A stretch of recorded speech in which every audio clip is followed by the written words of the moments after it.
13 पंथ धर्म संघ की 5वीं 7वीं प्रमुखा माँ सती कान कमंडी की पहचान थी। आचार, निष्ठा, सेवा भावना, विनयशीलता एवं निरभिमानता। अपने युग की वे एक विदुषी और कुशल व्याख्यानी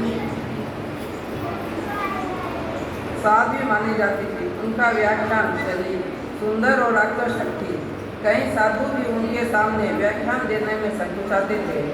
शिक्षा, कला, साधना आदि क्षेत्रों में समय समय पर प्रेरणा एवं प्रोत्साहन के माध्यम से महासती कांकमण जी ने साध्वी समाज की प्रगति में महत्वपूर्ण योगदान दिया। ओम अरहम।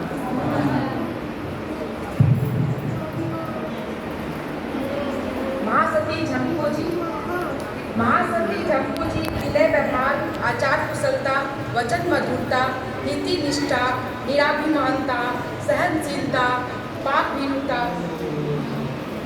निर्भयता आदि अनेक विशेषताओं से परिपूर्ण थी। अपने युग की वे एक विलक्षण साध्वी थी। पुस्तकीय ज्ञान अधिक न होने पर भी उनका अनुभव ज्ञान बहुत समृद्ध था।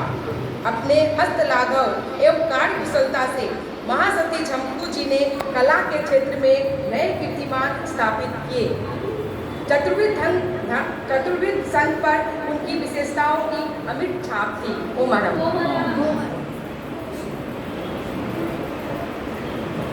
महासती लाडा जी। महासती लाडा जी का 7वीं प्रमुखाओं की गणना में 7वां स्थान है। उनका जन्म जोधपुर संभाग के लाडू शहर में हुआ। अपने लघु भ्राता तुलसी के साथ अष्टमाचार्य पूज्य कालूगनी के कर कमलों से लाडू में ही उनकी दीक्षा संस्कार संपन्न हुआ। साधना अपनी गति से चल रही थी। पूज्य कालूगनी का स्वर्गवास हुआ। मुनि तुलसी आचार्य तुलसी बने।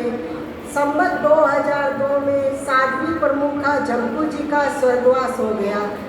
आचार्य श्री तुलसी ने साध्वी समाज का दायित्व साध्वी श्री लाडा जी को सौंपा।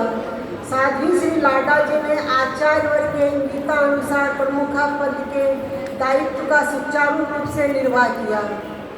गंभीरता, धैर्य, विनय, सहनशीलता, समता, सत्यनिष्ठा ये उनके जीवन की विरल विशेषताएं थी। वे अधिक पढ़ी लिखी नहीं थी, पर आत्म प्रेरणा व प्रोत्साहन देकर उन्होंने अपने नेतृत्व काल में शिक्षित और प्रबुद्ध साधियों की एक सशक्त टीम तैयार की। उनका अनुशासन कौशल बेजोड़ था। अंतिम समय में वे काफ़ी अस्वस्थ रही। चट्टान की तरह मजबूत रहकर अद्भुत मनोबल व समभाव से उन्होंने शारीरिक वेदना को सहा। उनकी विलक्षणा सहिष्णुता से प्रभावित होकर आचार्य श्री तुलसी ने उन्हें सहिष्णुता की प्रतिमूर्ति के रूप में संबोधित किया।